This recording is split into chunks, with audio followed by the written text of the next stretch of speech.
Hi guys, this is Manu Mishra. So welcome back with the session जिसमें आज हम लोग 17th ऑफ जनवरी के द हिंदू न्यूज़पेपर का एनालिसिस करेंगे। So here we start the analysis of today's newspaper. So the first news, it's about covid. So what happened, बताया गया कि इंडिया में कल around sorry in an over a week 40% increase हुआ है Covid 19 infection. इसका मतलब जैसे कि लास्ट वीक अगर 100 केसेस निकले थे कोविड 19 के, तो इस वीक जो केसेस निकले हैं वो 140 निकले हैं। तो 40% का इंक्रीमेंट हुआ है कोविड 19 के पेशेंट्स में, अगर हम कंपेयर करते हैं लास्ट वीक से। यही चीज बताई गई। और in the last 24 hours around 2.55 lakh cases निकले हैं कोविड 19 के।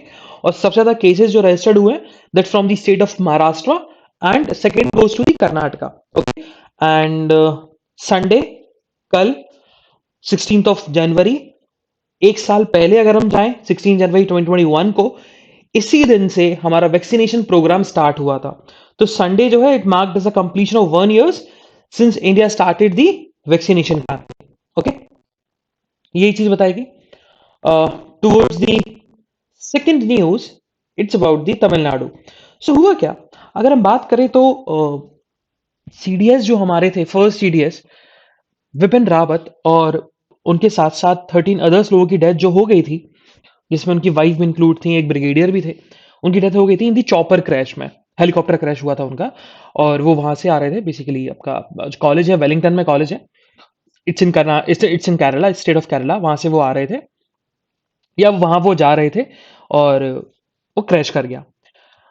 और क्रैश किया इन दी वेस्टर्न घाट्स, जो कि तमिलनाडु में आता है। तमिलनाडु में ईस्टर्न घाट्स भी आता है, वेस्टर्न घाट्स भी आता है, ठीक है। लेकिन अगर हम बात करें तो इन्वेस्टिगेशन स्टार्ट हुई। इन्वेस्टिगेशन, डिफेंस मिनिस्टर ने भी बोला था कि भाई इन्वेस्टिगेशन होनी चाहिए इस केस में, है ना। लेकिन तमिलनाडु के टेरिटरी में इंसिडेंट हुआ, तो तमिलनाडु गवर्नमेंट ने भी डायरेक्शन दिया कि हमारी पुलिस भी इस केस में इन्वेस्टिगेट करेगी। और जो वहां के आपके एडमिनिस्ट्रेटर हैं जहां पर ये इंसिडेंट हुआ, उस एडमिनिस्ट्रेटर के बेसिस पर पुलिस कंप्लेन भी लिखी गई। एंड पुलिस कंप्लेन जो लिखी गई सेक्शन 174 ऑफ द सीआरपीसी के अंदर। तो इतना याद रखना कि section 174 of the CrPC is unnatural death. और इस अननेचुरल डेथ में जनरल विपिन रावत का जो हेलीकॉप्टर क्रैश हुआ, उस केस में इन्वेस्टिगेशन होगा। लेकिन तमिलनाडु गवर्नमेंट का, तमिलनाडु पुलिस का एक ही कंसर्न है कि उसके लिए हमारे पास वेदर रिपोर्ट होनी चाहिए। लेकिन आईएमडी जो है वो एविडेंस नहीं दे रहा है, हमको रिपोर्ट नहीं दे रहा है, ठीक है। So for the investigation we need flight data recorder and cockpit voice recorder, जो कि हमारे पास नहीं है। इसी के चलते हमें उस चीज की जरूरत है। और एक चीज और, वन मोर थिंग, बताया गया था कि जो एक्सीडेंट हुआ ना, वो एक्सीडेंट हुआ था विद द सैपेटल डिसओरिएंटेशन, क्योंकि वेदर चेंज हुआ। वेदर चेंज की वजह से पायलट एल्टीट्यूड और स्पीड नहीं जज कर पाया चॉपर की, हेलीकॉप्टर की। और जिसके चलते हेलीकॉप्टर जो है वो क्रैश कर गया। और अगर पायलट एल्टीट्यूड और स्पीड जज ना कर पाए तो उसको हम बोलते हैं स्पैटियल डिसओरिएंटेशन। और स्पैटियल डिसओरिएंटेशन क्या हुआ था? Because of the fluctuation in the weather condition. Moving further, so again on the, ये थोड़ा सा इंटरेस्टिंग न्यूज है। सो वर्ल्ड के नंबर 1 प्लेयर नोवाक जोकोविक, उनको ऑस्ट्रेलियन ओपन उनको ऑस्ट्रेलियन ओपन में आप पार्टिसिपेट नहीं कर सकते। रीजन भी देखो, अगर हम बात करें तो चार ग्रैंड स्लैम होते हैं। आपका ऑस्ट्रेलियन ओपन होता है, आपका यूएस ओपन होता है, आपका विंबलडन होता है, और आपका फ्रेंच ओपन होता है। ये चार open comprises of grand slams, ठीक है। और कुछ ही टेनिस प्लेयर्स हैं जिन्होंने चारों जीते हैं, जिसमें से नोवाक जोकोविक भी आते हैं, रॉजर फेडरर भी हैं, और राफेल नडाल भी हैं। ये तीन तो मेजर हैं। बाकी पहले भी रहे हैं, शायद पीट सैम्प्राज रहे, आंद्रे अगासी नहीं जीत पाए, पीट सैम्प्राज रहे। एंड नोवाक जोकोविक, जो कि वर्ल्ड के नंबर 1 अभी प्लेयर है टेनिस के। हुआ क्या, तो Novak Djokovic belongs to Serbia, ठीक है। सर्बिया कंट्री है यूरोप में। एंड वो पर्सन अनवैक्सीनेटेड है। अब अनवैक्सीनेटेड इस वजह से है कि उसने रीजन दिया कि मेरी कुछ मेडिकल या हेल्थ इमरजेंसी थी जिसके चलते मैं वैक्सीनेट नहीं हो पाया, तो मैं कोविड 19 से वैक्सीनेटेड नहीं हूं। लेकिन ऑस्ट्रेलिया में एक रूल बन चुका है कि जो वैक्सीनेटेड पर्सन है वही ट्रेवल कर सकता है और वही ऑस्ट्रेलियन टेरिटरी में आ सकता है। तो ये एयरपोर्ट तो पहुंच गए, ऑस्ट्रेलिया के एयरपोर्ट तो पहुंच गए, बट एयरपोर्ट अथॉरिटी ने इनको ऑस्ट्रेलियन टेरिटरी के अंडर एंटर नहीं करने दिया। उसका रीजन यही था कि ये पर्सन नोवाक जोकोविक ये अनवैक्सीनेटेड है।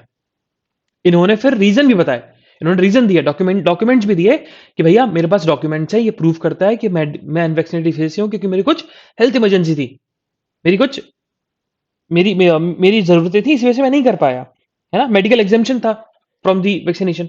बट तब भी एक्सेप्ट नहीं किया, और जो ऑस्ट्रेलिया का कोर्ट है उसने मना कर दिया कि नोवाक जोकोविक जो है उनको वापस से डिपोर्ट कर दिया जाएगा। तो Novak Djokovic will not participate in the Australian open.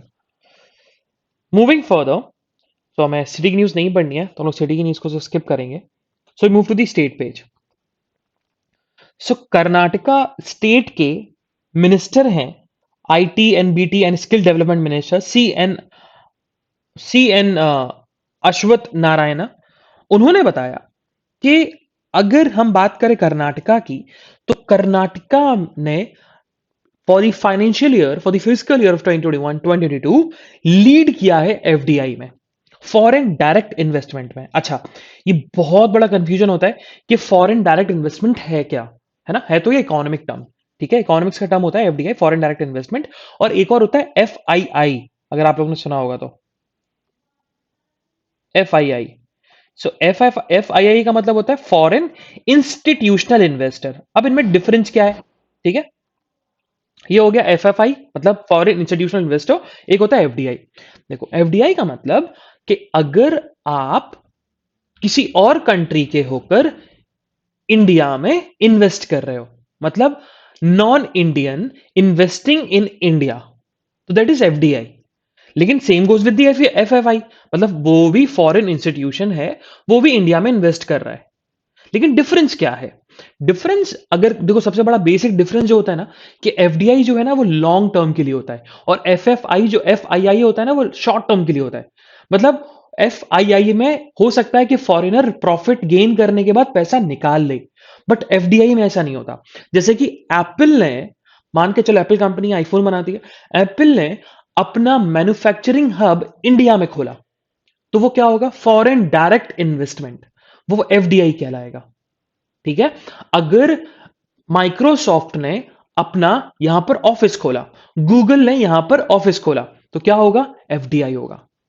FII क्या होता है कि अगर किसी फॉरेनर ने इंडियन कंपनी में इन्वेस्ट किया, शेयर खरीदे, शेयर मार्केट खरीदा, शेयर्स खरीद लिए, तो भाई शेयर्स से तो कभी भी निकल सकता है।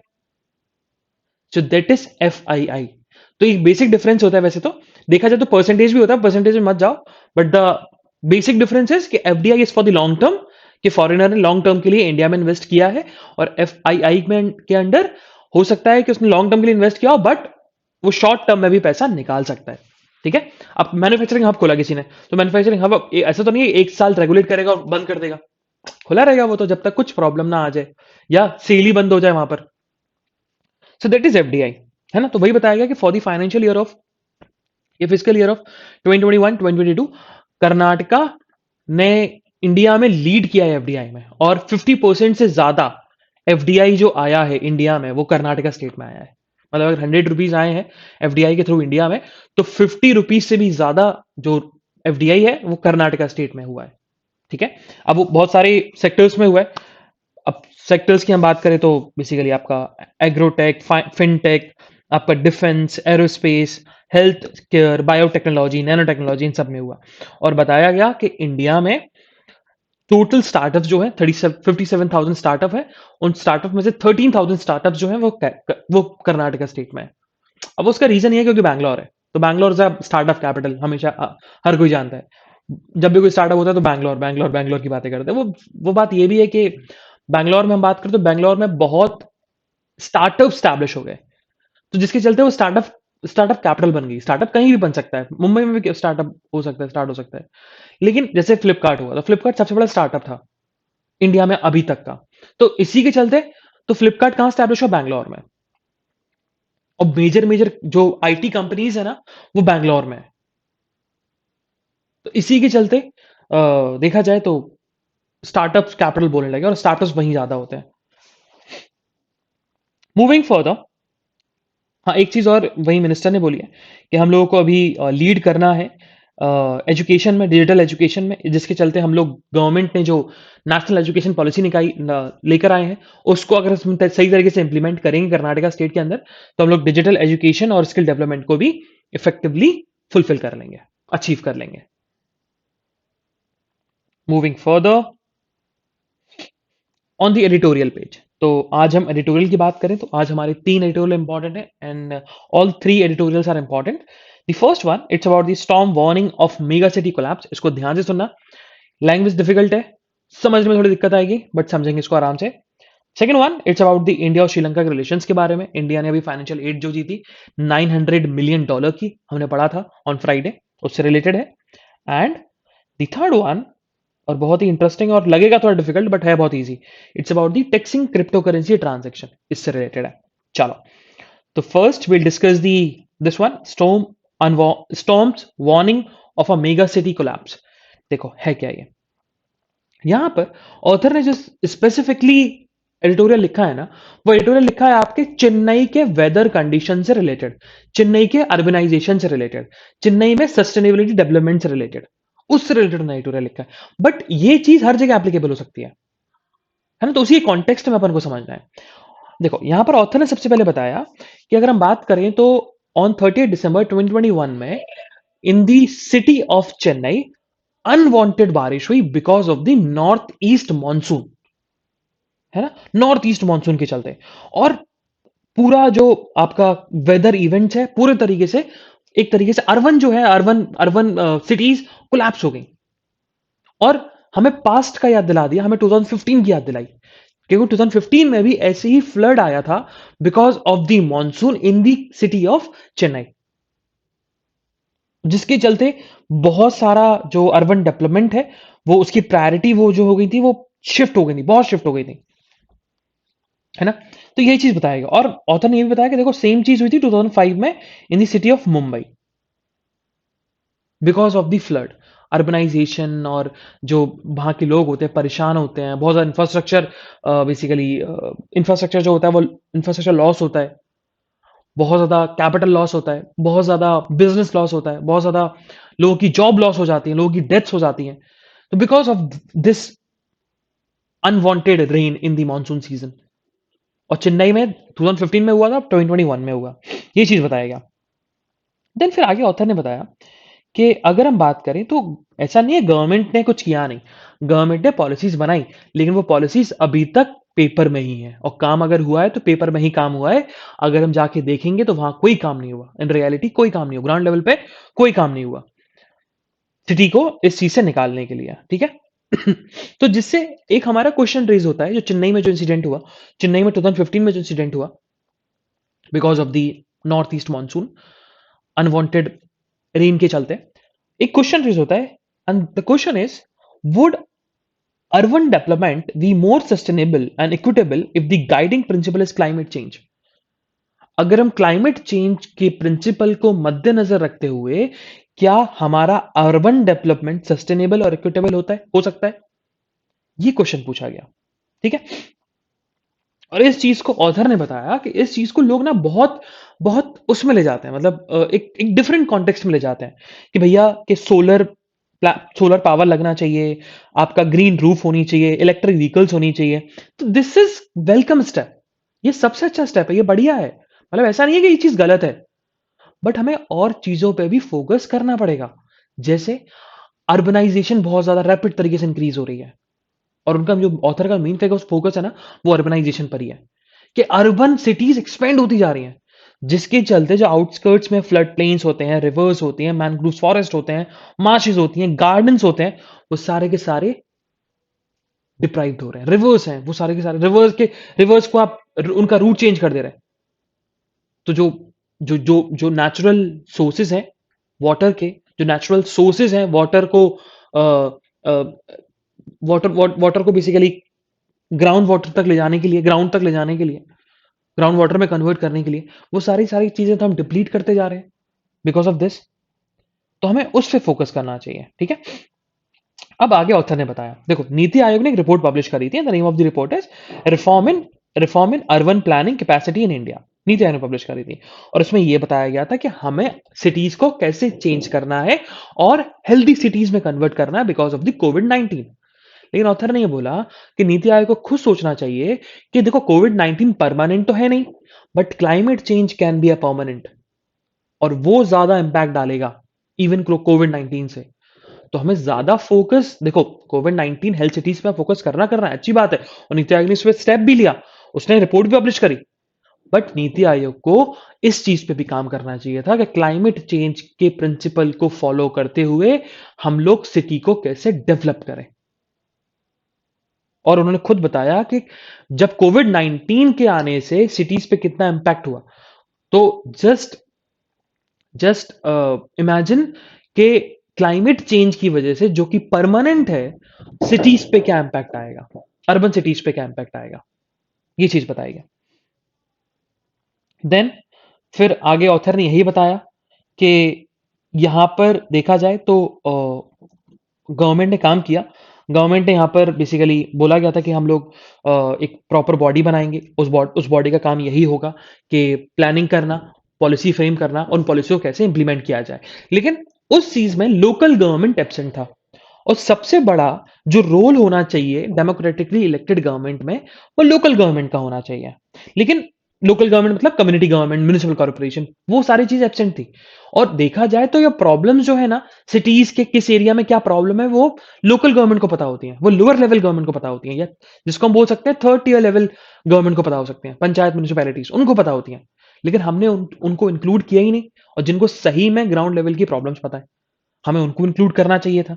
ठीक है। देन फिर आगे ऑथर ने बताया मल्टी डायमेंशनल को लेकर, उन्होंने बोला इट्स अ मल्टी डायमेंशनल। उन्होंने सिंपल सी बात बोली है कि देखो, हम जब चेन्नई की सिटी की बात करें, तो चेन्नई की सिटी जो है ना, बहुत रैपिड तरीके से ग्रो कर रही है। तो सबसे बड़ी प्रॉब्लम जो आती है ना, वो हाउस अफोर्डेबिलिटी ऑफ हाउसिंग को लेकर आती है। तो अब एक नया पर्सन जो उसकी पहली जॉब लगी है, जिसकी न्यूली जॉब है, और मिडिल क्लास जो फैमिली है, वो अफोर्ड ही नहीं कर सकती चेन्नई में घर खरीदना। तो उन लोगों को जाना पड़ता है कहां पर, सब अर्बन एरियाज में, मतलब आउटस्कर्ट्स ऑफ द सिटीज में। जैसे हम दिल्ली का एनसीआर ले लें, और दिल्ली का एनसीआर भी इतना बहुत महंगा हो गया है ना। अब सोचो चेन्नई की क्या, चेन्नई तो वैसे भी बहुत बड़ी सिटी है और एक्सपेंड नहीं हो सकती। दिल्ली एक्सपेंड हो सकता है। दिल्ली आप यूपी में आ जाओ, हरियाणा में आ जाओ, गुड़गांव आ गया भाई, आपका नोएडा आ गया, आप फरीदाबाद भी आ गए। तो वैसे ही लेकिन चेन्नई एक्सपेंड नहीं हो सकता, क्योंकि चेन्नई की तो तीन तरफ तो वाटर ही वाटर है, क्योंकि कोस्टल सिटी है।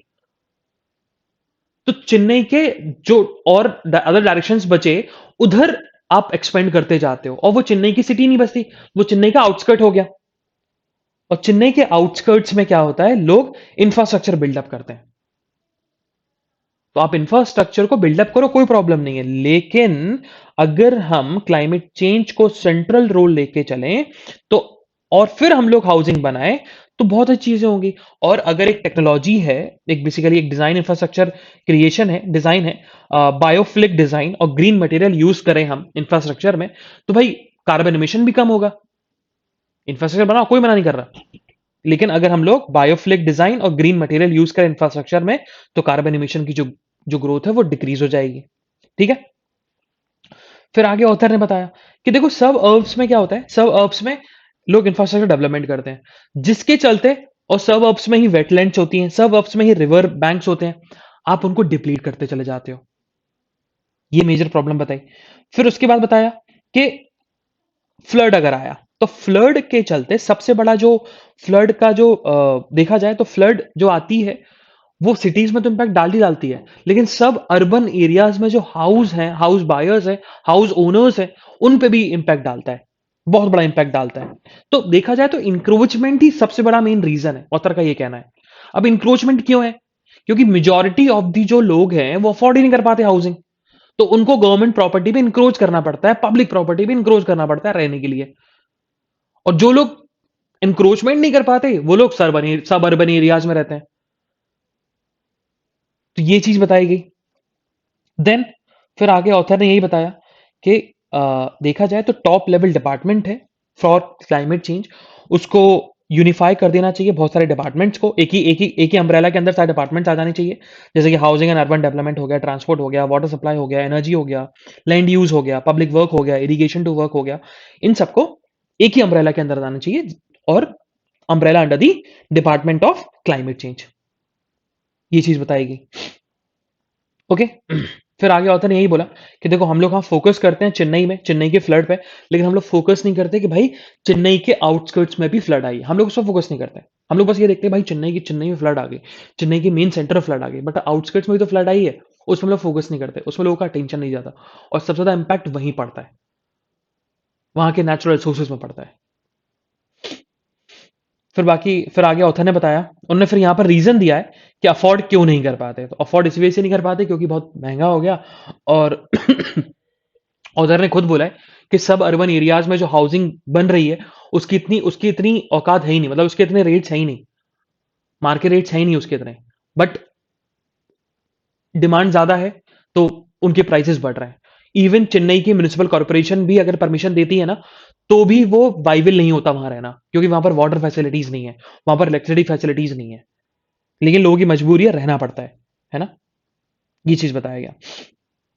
फिर बाकी ऑथर ने यही बताया गया कि देखो इंक्रोचमेंट तो सबसे बड़ा मेन रीजन है भी, इंक्रोचमेंट के साथ साथ सबसे बड़ा जो एक और मेजर कंसर्न है वो यही है कि आप नेचुरल एसिड्स को इंक्रोच ना करें, नेचुरल एसिड्स को आप इंक्रोच कर देते हो, जैसे वेटलैंड्स हो गया, रिजर्वॉयर्स हो गया, वाटर कोर्सेज हो गया, अगर आप उनको इंक्रोच करते हो तो वो बहुत जल्दी खो जाते हैं, अगर वो खो जाते हैं तो देखा जाए तो एक सिमिलर स्टोरी देखने को मिलती है, जो चेन्नई में देखने को मिल रही है वैसे ही अदर सिटीज में भी देखने को मिलेगी, ये चीज बताया गया। Moving further towards the next editorial that's about the friend in need. तो देखा जाए तो अभी वर्चुअल मीटिंग हुई थी इंडिया के external affair minister S Jaishankar और श्रीलंका के फाइनेंस मिनिस्टर आपके बिसिल राजपक्षे की, दोनों की वर्चुअल मीटिंग हुई। और फाइनेंस मिनिस्टर देखा जाए तो एक्सटर्नल अफेयर मिनिस्टर और एक्सटर्नल अफेयर मिनिस्टर की मीटिंग होनी चाहिए थी, लेकिन इंडिया के एक्सटर्नल अफेयर मिनिस्टर तो थे, लेकिन श्रीलंका की तरफ से फाइनेंस मिनिस्टर क्यों थे? क्योंकि श्रीलंका जो है वो इंडिया से रिक्वेस्ट करने आया था on the humanitarian and on the SOP ground कि आप हमें थोड़ा सा फाइनेंशियल एड दें, और इंडिया ने उस पे एग्री किया और इंडिया ने फाइनेंशियल एड भी दिया। अब क्या क्या एड दिया वो अपन समझेंगे। दो तो अपन को पता ही है कि $400 मिलियन का करेंसी स्वैप फैसिलिटीज हो गई, और $500 मिलियन का पेमेंट ऑफ डिफरमेंट हो गया, या डिफरमेंट ऑफ पेमेंट हो गया। मतलब आपको लोन देना था, आपको लोन देना था आपको, लेकिन हमने क्या कर दिया, डिफर कर दिया, मतलब एक्सटेंड कर दिया, डेट एक्सटेंड कर दी, अभी मत दो बाद में देना, ठीक है, ये चीज होता है। तो हमने ये दो चीज तो हमें पता है। बाकी फिर ऑथर का ये कहना है कि श्रीलंका में इकोनॉमिक क्राइसिस क्यों आ गए, तो अब मेन रीजन तो बिकॉज ऑफ कोविड 19, लेकिन कोविड 19 के अंदर क्या देखा जाए तो श्रीलंका की जो जीडीपी श्रंक हुई है वो हुई है क्योंकि कोविड 19 के चलते टूरिज्म जो है वो कम हो गया, एक्सपोर्ट रेमिटेंस कम हो गया, फॉरेन रिजर्व कम हो गया। वहीं हम बात करें तो इससे श्रीलंका में 2019 में $7.5 बिलियन कंट्रीब्यूशन होता था by tourism, by export and remittance and by foreign reserve. वहीं अगर हम नवंबर 2021 की बात करें 2 साल बाद, तो $1.6 बिलियन ही है, ठीक है। तो ये कमी आई, मतलब देखा जाए तो बिल्कुल 600% तक डिक्रीमेंट आ गया, है ना। तो ये मेन रीजन आया। दूसरा जो मेन रीजन है कि श्रीलंका में अभी बहुत ज्यादा अनरेस्ट है, ठीक है, अनरेस्ट की वजह से इकोनॉमिक क्राइसिस आ रहे हैं। अब अनरेस्ट मतलब अगर हम बात करें तो तमिलियन वाला जो रीजन है, और ये जो अभी एग्जिस्टिंग गवर्नमेंट है, एग्जिस्टिंग गवर्नमेंट देखा जाए दोनों भाई हैं, एंड महिंद्रा राजपक्षे और आपका गोतबाया राजपक्षे, दोनों तमिलियंस के राइट्स के अगेंस्ट में थे। मतलब गोतबाया राजपक्षे तो तमिलियन एलटीटी के अगेंस्ट में वॉर लड़ी थी, तो वो तो वैसे भी थोड़े से तमिलियंस को लेकर थोड़े से रिजिड हैं। जैसे कि इंडिया में इमेज होती है ना, इंडिया में इमेज है बीजेपी की, भारतीय जनता पार्टी की, कि मुस्लिम अगेंस्ट पार्टी है, तो वैसे ही वहां पर जो उनकी गवर्नमेंट की जो इमेज है वो वैसी इमेज है कि वो तमिलियन के, इंडियन तमिलियंस के अगेंस्ट वाली सोचते हैं, वह इमेज है। अब जैसे कि देखा जाए तो बीजेपी ऐसी है नहीं, पता नहीं है, मतलब I am on the neutral ground, मुझे पता नहीं, सबके अपने अपने पॉलिटिकल ओपिनियंस होते हैं, तो वो मेरा पर्सनल मैटर है, मुझे आपका नहीं पता। बट मेरा इस पे न्यूट्रल स्टैंड है कि ना बीजेपी मुस्लिम के अगेंस्ट है। हाँ, कभी कभी रेड स्टेप लेती है, लेकिन उसके वो उसके वो अ, उसके जो आंसर्स भी होते हैं ना, वो आंसर्स भी सही देते हैं। जैसे किसी ने एक बार मैंने, जैसे योगी आदित्यनाथ को बोलते हैं कि it's a very hardcore Hindu and right wing leader, religious leader. तो देखा जाए तो वो इंडिया के सबसे बड़े स्टेट, है ना, सबसे बड़े स्टेट की चीफ मिनिस्टर है, उनकी पॉपुलैरिटी एनी डे बहुत ज़्यादा है। नरेंद्र मोदी के बाद अगर पॉपुलर लीडर है इंडिया में, तो शायद अब योगी आदित्यनाथ ही हैं। अब उसका जो मेन रीज़न है, अब उनसे एक बार क्वेश्चन पूछा गया था, तो देखने में तो मतलब क्वेश्चन पूछा गया कि आप ईद में क्यों नहीं जाते? आप देखा जाए तो स्कल कैप होती है, मुस्लिम्स लगाते हैं, तो स्कल कैप क्यों नहीं लगाते आप? क्यों लगाओगे कि नहीं लगाओगे? क्योंकि आप पॉलिटिक्स में आ गए, आप चीफ मिनिस्टर बन गए। तो on the face of it, on a public television उसने मना कर दिया। नहीं, अब उसने रीज़न जो दिया ना, वो मुझे वैलिड लगा जहाँ तक, क्योंकि उसका कहना था कि देखो, religious is my personal matter. मैं लोगों को बेवकूफ़ नहीं बना सकता कि मैं वोट्स के लिए आपके पास जाऊँ और आपके आपके फेस्टिवल में इन्वॉल्व हूँ। हाँ, आपका फेस्टिवल है, आप फेस्टिवल मनाइए, मैं मना नहीं कर रहा। बट द थिंग इज़ कि मैं आपके फेस्टिवल में नहीं आ सकता, क्योंकि as a human being, as an individual, ये मेरा राइट है कि मैं किसके फेस्टिवल कौन सा फेस्टिवल मना सकता हूँ, कौन सा फेस्टिवल नहीं मना सकता। बट हाँ, मैं किसी को मना नहीं कर रहा फेस्टिवल मनाने के लिए। तो देखो, उसका रीज़न अच्छा था, उसने कुछ गलत नहीं बोला। देखा जाए तो बाकी अदर पार्टीज़ जो होती हैं, वो ईद में जाती हैं और आपके इफ्तार की पार्टी करती हैं, तो वो चीज़ गलत है, वो चीज़ नहीं करनी चाहिए। क्योंकि आप माइनॉरिटीज़ के जो उनके माइनॉरिटीज़ की जो जो आप एक तो फिर माइनॉरिटीज़ आपकी तरफ अट्रैक्ट हो जाती हैं, और फिर उनके अट्रैक्शन के साथ आप खिलवाड़ करते हो, उनके राइट्स के साथ खिलवाड़ करते हो। तो सिंपल सा क्वेश्चन था कि आपका वो पर्सनल मैटर है, आप अपने पर्सनल मैटर को ही, मेरी मर्जी, मैं नहीं करना चाहता भाई, नहीं सेलिब्रेट करना चाहता, वो उसका पर्सनल मैटर था। बाकी I am not a supporter of BJP और एनी कांग्रेस पार्टी। हूँ भी तो मैं नहीं बताऊंगा कि मैं किस पार्टी का सपोर्टर हूँ, बट मेरा न्यूट्रल है अभी इस पे स्टैंड। तो यहाँ पर सेम चीज बताई गई कि जो वहां पर अनरेस्ट है, अनरेस्ट बिकॉज ऑफ दी आपका जो नॉर्थ ईस्ट श्रीलंकन पार्ट में, जहां पर जो इंडियन तमिलियंस रहते हैं, उनको लेकर वहां पर एट्रोसिटीज होती हैं हम लोग के अगेंस्ट। ये रियलिटी है, एट्रोसिटीज होती है, फिजिकल एट्रोसिटीज।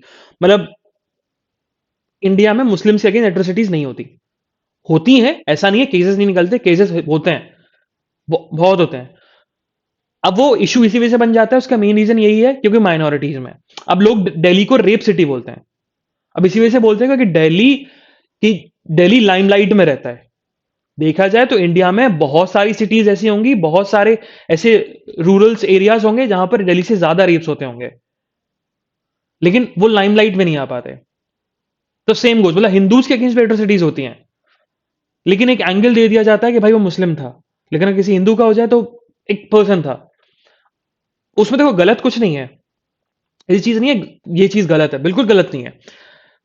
माइनॉरिटीज के राइट्स एनी डे सुपीरियर होने चाहिए, क्योंकि सिंपल सी बात है, क्योंकि माइनॉरिटीज के जो राइट्स होते हैं वो बहुत वनरेबल होते हैं। एक थिन लाइन होती है, पता नहीं लगता उनके राइट्स का ब्रीच हो जाए, है ना। तो उनके राइट्स एनी डे हमें ऊपर रखने पड़ते हैं, या उनके राइट्स को क्योंकि ऊपर इसलिए रखने पड़ते हैं क्योंकि अगर हम उनको थोड़ा सा भी अगर हम थोड़ा थोड़ा सा भी अगर हम उनके अगेंस्ट में बोलते हैं या कुछ भी करते हैं, तो एक एक क्योस क्रिएट हो जाता है कंट्री के अंदर। तो वो चीज नहीं करना चाहिए। तो माइनॉरिटी के राइट एनी सुपीरियर होने चाहिए, I am in favour of that. उनको मिलने चाहिए राइट्स, और उनका जो हक है वो उनको मिलना चाहिए। माइनॉरिटी अगेंस्ट कुछ बोलना भी नहीं चाहिए। चलो, let's not indulge in this type of debates. चलो आगे बढ़ते हैं। सो व्हाट हैपन, तो चाइना ने भी उनका सपोर्ट किया, चाइना ने भी उनको बेसिकली करेंसी स्वैप अरेंजमेंट दिया है $1.5 बिलियन का, ये भी अच्छी बात है। और इंडिया की हम बात करें तो इंडिया ने उनको चार चार फाइनेंशियल एड दिए हैं। पहला, इंडिया ने लाइन ऑफ क्रेडिट दिया है श्रीलंकन को, जिसके चलते वो फ्यूल, फूड और मेडिसिन को इंपोर्ट कर सकें। ये पहला फाइनेंशियल एड। दूसरा, स्वैप करेंसी स्वैप वाला करेंसी स्वैप अरेंजमेंट। थर्ड, पता है अपन को, डेट रिफर्मेंट $500 मिलियन का। And the fourth one is, India ने अभी ऑयल फार्म प्रोजेक्ट स्टार्ट किए हैं, है ना। अभी अपने पढ़ा था कि अभी एक oil project after a decade खुला है in the city of in the country of Sri Lanka, India की डील के साथ इंडियन ऑयल कॉर्पोरेशन ने खोला है। तो यही चीज बताया गया। ओके। हाँ, अभी और भी इश्यूज हैं इंडिया और श्रीलंका के बीच में। द मेजर इशू जो मेजर इशू जो है वो है फिशरमैन के राइट्स को लेकर। दूसरा जो है कि जो वॉर टॉन तमिल एरियाज है, उसमें जो पॉलिटिकल सोल्यूशन है वो अभी तक नहीं आया, वो पेंडिंग पड़ा हुआ है, वो मेजर कंसर्न है। और तीसरा जो सबसे बड़ा मेजर कंसर्न है इंडिया के पर्सपेक्टिव से, जो सबको लगता है और इंडिया के इंटरनेशनल रिलेशंस में भी स्टैंड रखता है, दैट इज अबाउट दी कि कोलंबिया, सॉरी, कोलम कोलंबस है वैसे कैपिटल, कोलंबस भी बोलते हैं, श्री जयवर्धना कोट्टी भी बोलते हैं श्रीलंका कैपिटल। तो श्रीलंका के जो स्ट्रेटेजिक रिलेशंस स्ट्रेंथन होते जा रहे हैं चाइना के साथ, वो इंडिया के लिए मेजर कंसर्न है। तो तीन मेजर कंसर्न है: फिशरमैन के राइट्स, दूसरा तमिलियंस के rights in the country of Sri Lanka, and China के चाइना के साथ स्ट्रेटेजिक रिलेशनशिप स्ट्रेंथन होते जा रहे हैं श्रीलंका के। ये तीन मेजर कंसर्न है। Moving further towards the next tutorial, that's about the taxing cryptocurrency transaction. देखो यहां पर ऑथर ने, अब देखो कुछ कुछ चीज मैं समझा दे रहा हूं आपको तो आपको थोड़ा इजी हो जाएगा ये पढ़ना। देखो पहला पॉइंट, यहां पर जो ऑथर ने बताना स्टार्ट किया ना, ऑथर ने बताना स्टार्ट किस बात पे किया कि भाई देखो क्रिप्टो करेंसी का जो ट्रांजेक्शन होता है ना, वो भी टैक्सेबल होना चाहिए, मतलब उस पर भी टैक्स लगना चाहिए। ठीक है, क्योंकि इंडिया में टैक्स नहीं लगता। आप शेयर मार्केट में ट्रेड कर रहे हो, आप शेयर मार्केट में इन्वेस्ट कर रहे हो, तो लगता है टैक्स। आप इन्वेस्टमेंट करते हो, इन्वेस्टमेंट जो प्रॉफिट आता है टैक्स लगता है। लेकिन क्रिप्टो करेंसी के ट्रांजेक्शन से, क्रिप्टो करेंसी में आप ट्रेड करते हो, उस पर टैक्स नहीं लग पाता।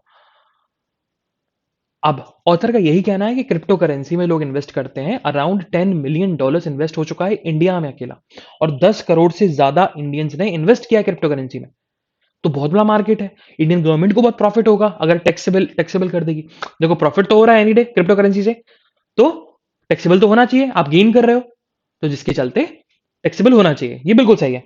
तो ऑथर का ये कहना है कि टैक्सेबल किस एम्बिट के अंडर आएगा, किस चीज के अंडर आएगा। तो देखा जाए तो इनकम टैक्स एक्ट 1961 बना हुआ है, लेकिन इनकम टैक्स एक्ट 1961 के अंदर कोई स्पेसिफिक प्रोविजन नहीं है जो ये बता सके कि क्रिप्टो करेंसी से जो प्रॉफिट अर्न होता है वो टैक्सेबल हो।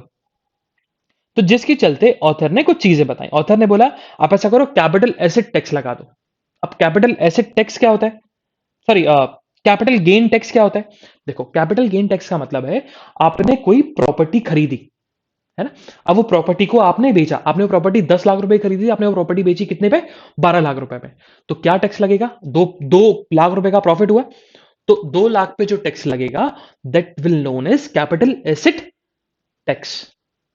या आपने कुछ इन्वेस्टमेंट किया, investment can be in movable property, immovable property, दोनों, कुछ भी हो सकता है। आपने शेयर मार्केट में इन्वेस्टमेंट किया, आपको 1 रुपए का, आपको 100 रुपए का प्रॉफिट हुआ, तो उस 100 रुपए पे जो प्रॉफिट हुआ उस पे जो टैक्स लगेगा that is capital asset profit, capital asset tax, उस वो लगना चाहिए। अगर वो भी नहीं लग रहा तो आप ऐसा करो, आप बिजनेस टैक्स लगा दो, है ना, बिजनेस इनकम टैक्स लगा दो। अब बिजनेस इनकम टैक्स तो बस सब लोग जानते हैं, आप बिजनेस कर रहे हो, आप बेसिकली आप एंटिटीज एक्सपोर्ट इंपोर्ट, आप कुछ सेल ऑफ गुड्स, तो ये सारी चीजें कर रहे हो, तो वो लगाना चाहिए टैक्स। अगर वो भी नहीं लगा पा रहे आप, तो आप ऐसा करिए कि आईटी एक्ट में सेक्शन 156 बोलता है अदर सोर्सेज ऑफ इनकम, मतलब इनकम के अलावा भी जो आपकी अदर, सॉरी, आप जो आपकी इनकम आ रही है फ्रॉम दी अदर सोर्सेज, वो उसके एम्बिट में डाल दो आप क्रिप्टो करेंसी का ट्रांजेक्शन। लेकिन ऑथर का ये कहना है कि देयर इज एन इशू, और ऑथर ने 5 इशू बताए, है ना, उन्होंने 5 इश्यूज बताए। पहला उन्होंने बोला कि इंडिया में कोई एक्सप्लिसिट टैक्स प्रोविजन नहीं है जिससे हम लोग क्रिप्टो करेंसी के ट्रांजैक्शन को टैक्सेबल बना पाए। तो एक अनसर्टेनिटी है ना, कि हम क्रिप्टो करेंसी को कैसे टैक्सेबल बनाया जाए। दूसरा जो यहां पर ऑथर ने बताया, क्योंकि देखो आप टैक्सेबल बनाओगे, आप बोलोगे भैया कि आपने बोला कि चलो प्रोविजन नहीं है, लेकिन फिर आप बोल रहे हो भाई कैपिटल गेन टैक्स लगा दो। लेकिन कैपिटल गेन टैक्स लगाने के लिए आपके पास तो मार्केट फेयर वैल्यू होनी चाहिए, आपको पता तो होना चाहिए ना कि भाई 10 लाख में इसने प्रॉपर्टी खरीदी थी और इसको प्रॉफिट हुआ और इसने बेची 12 लाख में, तभी तो आपने डिफरेंस पता लगा पाया, एसपी माइनस सीपी। लेकिन अगर आपको सीपी नहीं पता होगा, चलो आपको सेलिंग प्राइस पता हो बट आपको सीपी नहीं पता होगा, आपने किस प्राइस पर खरीदी, फेयर मार्केट वैल्यू क्या थी आपने नहीं बता पाई, फिर क्या करोगे, है ना। एक ये भी है, और दूसरा रीजन ये भी है, जो ये वाली ऑथर जो बात कर रहे हैं फेयर मार्केट वैल्यू की, कि मान के चलो कि जैसे अब कोई पर्सन है, अब इंडिया में हम प्रॉपर्टीज की बात करते हैं ना, तो इंडिया में Indian government basically circle rate बताते हैं प्रॉपर्टीज के, कि भाई यहां पर सर्किल रेट जो है 500 रुपए, लेकिन जो प्रॉपर्टी का ओनर है वो 500 से ज्यादा ही बेच सकता है, हो सकता है वो 700 रुपए की ही बेचे। तो जो 200 रुपए का जो उसने अमाउंट लिया, वो हो भी सकता है कि भाई वो दिखवा भी दे के 700 रुपए में बेची, लेकिन वो 200 रुपए वो क्या करता है, वो अपने ब्लैक मनी में रख लेता है, हार्ड कैश ले लेता है, जिससे वो टैक्सेबल ना हो और रजिस्ट्री का पैसा ना लगे, है ना।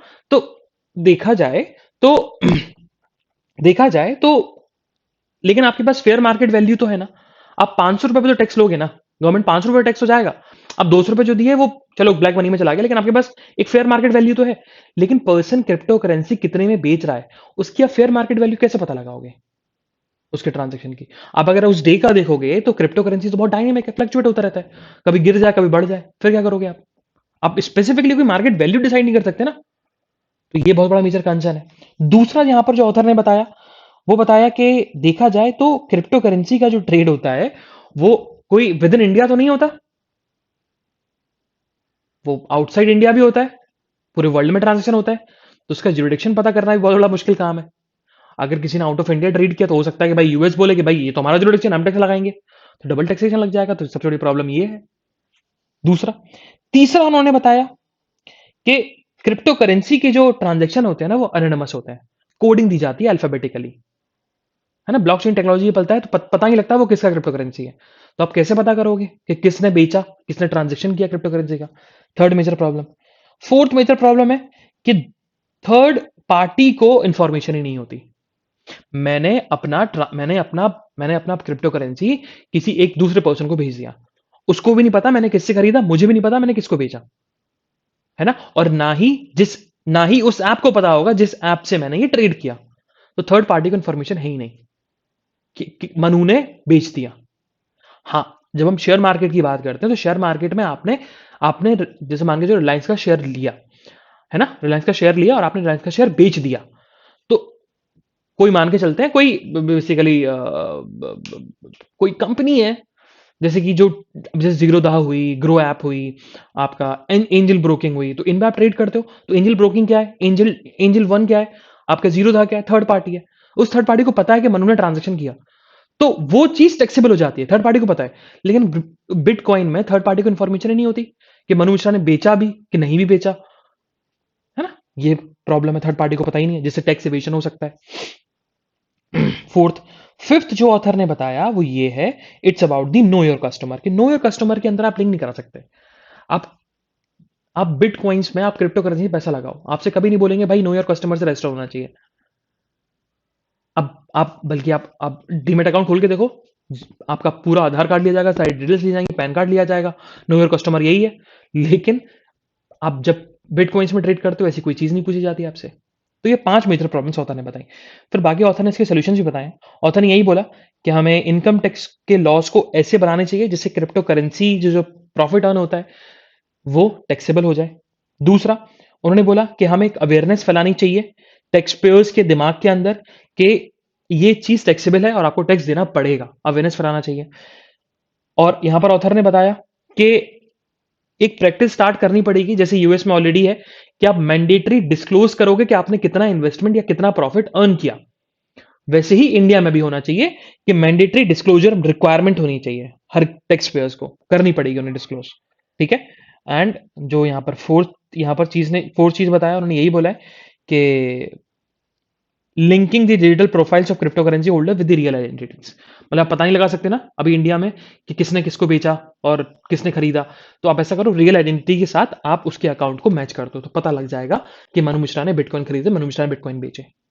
और जो यहां पर लास्ट में ऑथर ने यही बोला है कि हमें गवर्नमेंट को ऐसे ट्रेन करना पड़ेगा इन दी ब्लॉकचेन टेक्नोलॉजी में, जिससे अगर कोई टैक्स एवेजन कर रहा है उसको रोका जा सके। ओके, तो ये बहुत इंटरेस्टिंग सा है और मजेदार है, पढ़ना जरूर। Moving further towards the national news. So एक साल पहले 2020 में एक केस बन गया, Nandini Praveen versus Union of India. Petition file हुई थी इस केस में, and the petition is about कि जो इंटर रिलीजन मैरिज को, इंटरफेथ मैरिज को लेकर जो इंडिया में जो लॉ है, स्पेशल मैरिज एक्ट 1954, उसके कुछ प्रोविजंस हैं वो प्राइवेसी को ब्रीच करते हैं, आर्टिकल 19 को ब्रीच करते हैं। कैसे? सेक्शन 5 से यहां पर दिया हुआ है, देखो यहां पर सेक्शन दिया हुआ है, सेक्शन 5 से कि आपको अगर शादी करनी है स्पेशल मैरिज एक्ट के अंदर तो आपको नोटिस देना पड़ेगा, है ना। अब प्रॉब्लम समझ में आ जाएगी है क्या, नोटिस देना पड़ेगा।